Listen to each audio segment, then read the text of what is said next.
ஒரு simple formula கூட நான் சொல்லி தரேன்.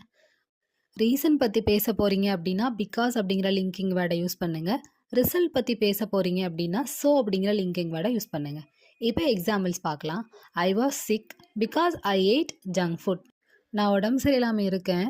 ஏன்னா, நான் ஜங்க் ஃபுட் சாப்பிட்டேன் அதனால தான் அப்படின்னு சொல்றோம். நெக்ஸ்ட் எக்ஸாம்பிள் பாருங்க. I ate junk food so I was sick. நான் ஜங்க் ஃபுட் சாப்பிட்டேன் அதனால நான் சிக்காக இருக்கேன். இப்போ உங்களுக்கு டிஃப்ரென்ஸ் புரியும். ஸோ அண்ட் பிகாஸ்க்குள்ள டிஃப்ரென்ஸும் உங்களுக்கு புரியும். இந்த ரெண்டுக்குள்ள சிம்பிள் ஃபார்முலா உங்களுக்கு ஈஸியாகவே மைண்டில் ரெஜிஸ்டர் ஆகும். ஸோ டுடே கிளாஸ் நம்ம பார்த்தாச்சு. டே 15ல் நம்ம லிங்கிங் வேர்ட்ஸ் அப்படிங்கிறத லேர்ன் பண்ணியிருக்கோம். நான் ரொம்பவே சிம்பிளாகவும் சிம்பிளான எக்ஸாம்பிள்ஸோடையுமே உங்களுக்கு நான் டீச் பண்ணியிருக்கேன்.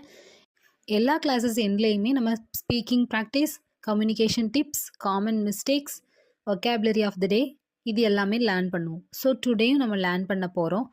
இதுக்கு முன்னாடி உள்ள இங்கிலீஷ் கிளாஸ் யாரெல்லாம் பார்க்கலையோ அது எல்லா வீடியோவுமே கண்டிப்பாக பாருங்கள். அப்படி பார்க்காதவங்க டே 14 அந்த ஒரு வீடியோ பார்த்தீங்கனாலே டே 1லேருந்து டே 13 வரைக்கும் உள்ள எல்லா கிளாஸஸையுமே மொத்தமாக சேர்த்து ஒரு ரிவிஷன் கிளாஸ் மாதிரி அதில் கொடுத்துருக்கேன். அந்த வீடியோ பார்த்தீங்கனாலே உங்களுக்கு ஈஸியாக ரிவைஸ்ட் ஆயிரும். அந்த வீடியோ பார்த்துட்டு நெக்ஸ்ட் இந்த வீடியோவில் கூட நீங்கள் கண்டினியூ பண்ணிக்கோங்க.